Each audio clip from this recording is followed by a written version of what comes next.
नमस्कार, मैं हूं धर्मेंद्र। आप देख रहे हैं ऑनलाइन न्यूज इंडिया। बीजेपी की बंगाल के अंदर क्या हालत होने वाली है, जिस तरह से दिल्ली के अंदर बीजेपी का सुपड़ा साफ हुआ था, क्या उसी तरह से पश्चिम बंगाल के अंदर बीजेपी का सुपड़ा साफ होने वाला है। ये संकेत मिले हैं और ये संकेत किसी और ने नहीं दिए हैं, ये संकेत खुद अमित शाह जी ने दिया है। अमित शाह जी को एक बार फिर से करंट लग गया। जिस तरह का करंट उनको दिल्ली में लगा था, वैसा ही करंट उनको पश्चिम बंगाल में लग गया। अमित शाह जी ने पश्चिम बंगाल में एक रैली के दौरान कहा कि बटन इतना गुस्से से दबाना कि नकाशीपुरा में तो आप बटन दबाए, लेकिन इसका करंट कलकत्ते में ममता को लगे। ये अमित शाह जी की तरफ से कहा गया। लेकिन ये वीडियो हम आपको दिखाएंगे, लेकिन इससे पहले आप याद करिए किस तरह से अमित शाह जी ने दिल्ली विधानसभा चुनाव के दौरान कहा था कि बटन आप इतने जोर से दबाना, इतने गुस्से से दबाना कि बटन यहां पर दबे और करंट शाहीन बाग में लगे। वो करंट कितना जबरदस्त लगा था बीजेपी को इतना जबरदस्त करंट लगा था कि बीजेपी 2.5 का आंकड़ा क्रॉस नहीं कर पाई थी, 2.5 का आंकड़ा पार नहीं कर पाई थी। और दिल्ली में अमित शाह जी ने गली गली में घूम करके पर्चे बांटे थे, उसके बावजूद ये हालत रही थी। लेकिन ये स्पष्ट संकेत अमित शाह जी ने खुद से ऐसा लगता है कि स्वीकार कर लिया है कि जिस तरह से दिल्ली के अंदर उनकी हालत बिल्कुल पूरी तरह से खराब हो गई थी, वैसी हालत उनकी पश्चिम बंगाल में होने वाली है। आपको एक वीडियो दिखाते हैं अमित शाह जी का, और ये नकाशीपुरा में अमित शाह जी की रैली थी। भाषा आप देखना, उसके बाद में शाहीन बाग का वीडियो भी हम आपको दिखाएंगे। नकाशीपुरा में इन्होंने क्या कहा, इन्होंने कहा कि नकाशीपुरा में कमल का बटन तो दबाना ही है, लेकिन इतने जोर से दबाना, इतने गुस्से में दबाना कि बटन तो यहां पर दबे लेकिन करंट कलकत्ते में दीदी को लगे। ये वीडियो आप देखिए, और उसके बाद में शाहीन बाग की वीडियो भी हम आपको दिखाएंगे। आपकी याद ताजा हो जाएगी और आप जोड़ करके देख पाएंगे कि क्या वाकई दिल्ली जैसी हालत पश्चिम बंगाल में भी होने वाली है। देखो भाई, कमल के फूल पर तो आपको बटन दबाना है, मगर एक बात याद रखना, नकाशीपुरा में बटन इतना जोर से गुस्से से दबाना कि बटन तो यहां दबे और करंट दीदी को कलकत्ते में लगे। दबाएंगे क्या? मोदी जी को जिताएंगे क्या? सोना। ये अमित शाह जी हैं, इनकी भाषा इसी तरह की है। वो एक कहावत है कि व्यक्ति चाहे कितने भी ऊंचे पद पर बैठ जाए, लेकिन उसके अंदर जो इंसान है वो वही रहता है, वो बदलता नहीं है। और शायद ये अमित शाह जी के लिए कहा जा सकता है।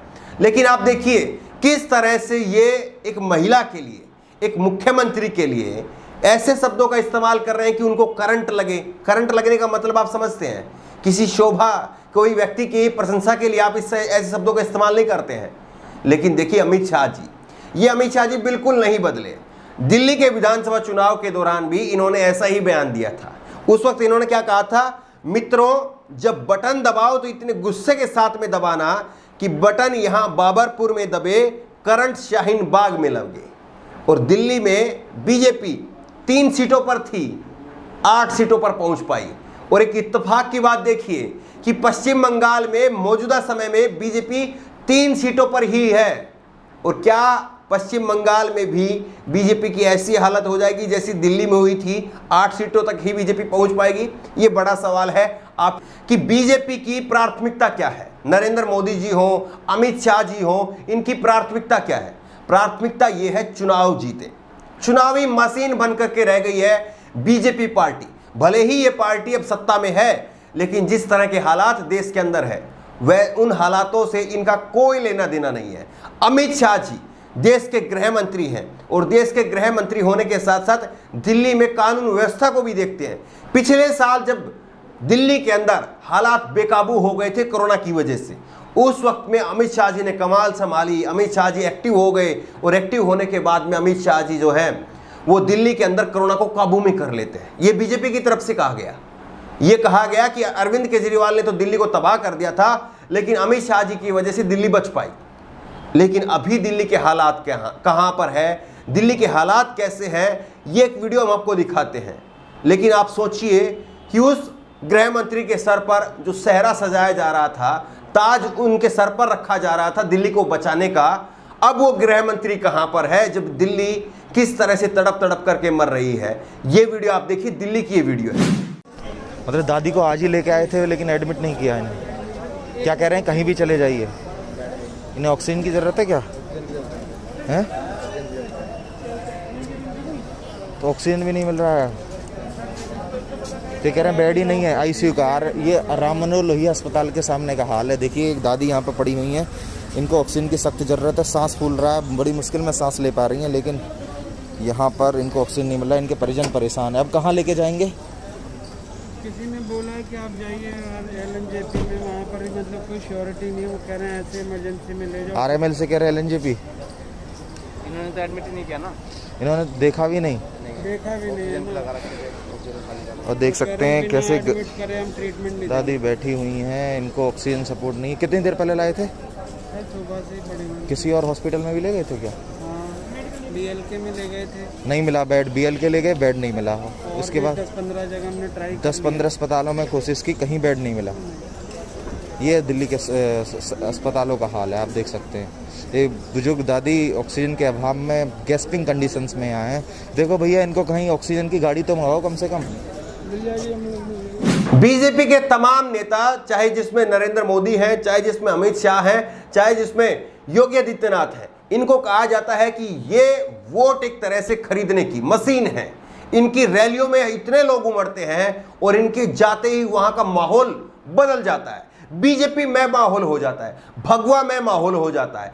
यह कहा जाता है इन तीन बड़े नेताओं के लिए, बीजेपी के बड़े नेताओं के लिए। जेपी नड्डा को छोड़ दीजिए, भले ही वो अध्यक्ष हैं, लेकिन उनके बारे में ऐसी बातें नहीं कही जाती। लेकिन आप देखिए कि योगी आदित्यनाथ, यही योगी आदित्यनाथ जो बंगाल में रैलियां कर रहे थे, अब वो खुद कोरोना पॉजिटिव हैं, अपना इलाज करवा रहे हैं। हम तो उम्मीद करते हैं कि जल्दी वो स्वस्थ हो। लेकिन आप देखिए कि योगी आदित्यनाथ के राज्य में किस तरह से मरीज इधर से उधर दौड़ रहे हैं, लेकिन बचाने वाला कोई नहीं है। लेकिन अभी चुनाव चल रहे हैं, अगर वो कोरोना पॉजिटिव नहीं होते तो वो भी पश्चिम बंगाल में होते और पश्चिम बंगाल में जाकर के इसी तरह से भाषण दे रहे होते और बीजेपी की वहां पर डंके की चोट पर सरकार बना रहे होते।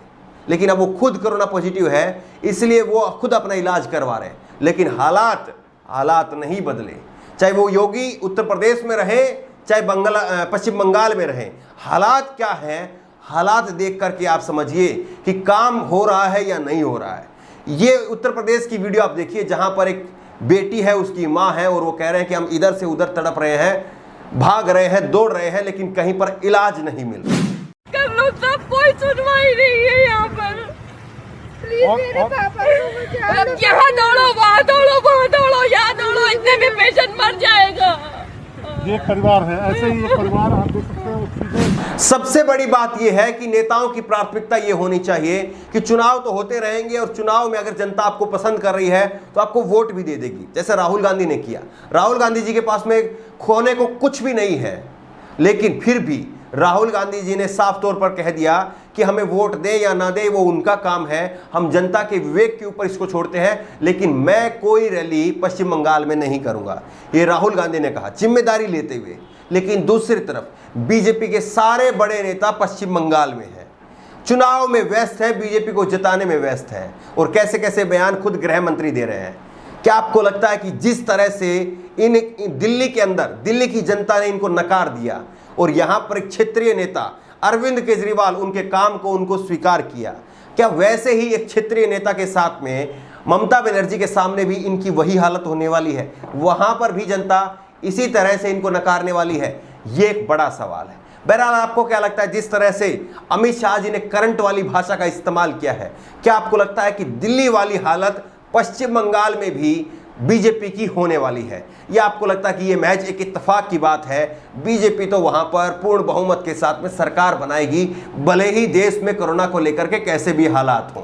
आपकी राय क्या है, नीचे कमेंट बॉक्स में अपनी राय जरूर दें, और इसी तरह की तमाम खबरों के लिए ऑनलाइन न्यूज इंडिया को सब्सक्राइब करें, साथ में जो बेल आइकन है घंटी उसको जरूर दबाएं, ताकि जैसे कोई वीडियो अपलोड करें उसकी नोटिफिकेशन आपको तुरंत मिल सके। धन्यवाद। इस खबर को अभी लाइक करें, शेयर करें, अभी चैनल को सब्सक्राइब करें और घंटी जरूर दबाएं।